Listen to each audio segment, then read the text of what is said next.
What is sector device অর্থাৎ বৃত্তকলা কৌশল কাকে বলে?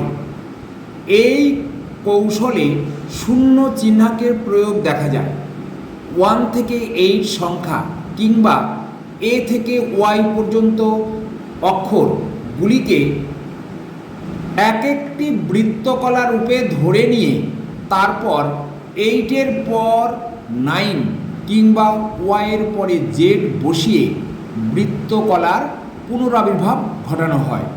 ফলে একটি পংক্তির অন্তে পংক্তির দ্যোতকতা বজায় রেখে অসংখ্য সমপর্যায় বা সমপংক্তির সংখ্যা বসানো যায়।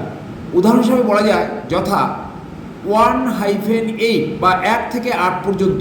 এটাকে আমরা কিভাবে আরও সংখ্যার চিহ্ন দিয়ে বাড়াবো, যেমন তাহলে লাস্ট সংখ্যা 9, তাহলে লাইনটা হচ্ছে এখানে এমটি ডিজিট, তাহলে 9-এর পরে 1 থেকে প্রত্যেকটা আসবে 9-1, 9-2, 9-3 এইভাবে পরপর যাবে করে 9-8 পর্যন্ত করা যাবে। তাহলে এখানে একটা সেক্টর তৈরি হয়ে গেল। তাহলে 9 আমার তো 1 থেকে 9 এই সংখ্যাটা, কিন্তু 9টাকে আমরা এমটি ডিজিট রেখেছিলাম যাতে এই আমাদের সেক্টর ডিভাইসটাকে বাড়ানো যায়। তাহলে আমরা দ্বিতীয় সেক্টরে কী পেলাম? প্রথম সেক্টরে 1-8, দ্বিতীয় সেক্টরে 9-1 থেকে 9-8, তৃতীয় সেক্টরে আবার দুটো 9কে পর নিয়ে আবার 1-2 করে 9-8। তাহলে কী দাঁড়ালো? 9-9-1 থেকে 9-9-8। এইভাবে আমরা অসংখ্য সংখ্যা দিয়ে আমরা আমাদের নোটেশন তৈরি করতে পারবো। এটাকেই বলছে সেক্টর ডিভাইস।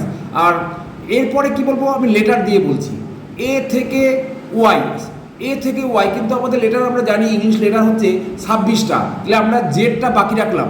এই জেডটা হচ্ছে এমটি ডিজিট। তাহলে এখানে এ টু ওয়াই 25টা হচ্ছে। তাহলে জেড মানে 26। তাহলে আমি এবার জেডটাকে টার্নিং পয়েন্ট হিসেবে নিলাম, জেড তার সঙ্গে এ, এবারে জেড এ জেড বি এরকম করতে করতে জেড ওয়াই। তাহলে এতগুলো আমি ডিভাইস পেয়ে গেলাম। তাহলে আমাদের এ একটা দ্বিতীয় সেক্টর হয়ে গেল। প্রথম সেক্টর এ থেকে ওয়াই, দ্বিতীয় সেক্টর জেড এ থেকে জেড ওয়াই, তৃতীয় সেক্টর ডাবল জেড এ থেকে ডাবল জেড ওয়াই।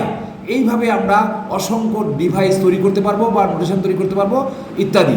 এইবার আমি নিচে লাস্টে বলতে পারি, যেমন 9কে 8+ ধরে নিলে, তাহলে 9কে 8+ ধরে নিলে কী হবে? তার সঙ্গে 1 যোগ করতে হবে।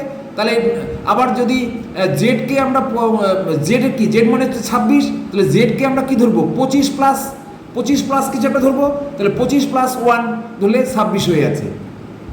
এইভাবে ধরে নিলে পূরণবাচক সংখ্যাগুলি বুঝে নিতে সুবিধা হয়। তাই আমি উদাহরণ হিসেবে বলছি 918 তার সঙ্গে +1 = 9। আবার দেখো 991 + 881, তাহলে এই যে 81 এই লাস্টের সংখ্যা যোগ হলো, এবার সেটা হবে 17। তাহলে এই যে এইভাবে সংখ্যা হচ্ছে। আবার যদি লেটার দিয়ে হয় জেড আমি বলেছি 25+, তাহলে এবার 25+1 তাহলে 26, জেড মানে 26, তাহলে 26 হয়ে গেল, 26 সংখ্যক। এইবার জেড এ 25 যোগ +1 51 সংখ্যা।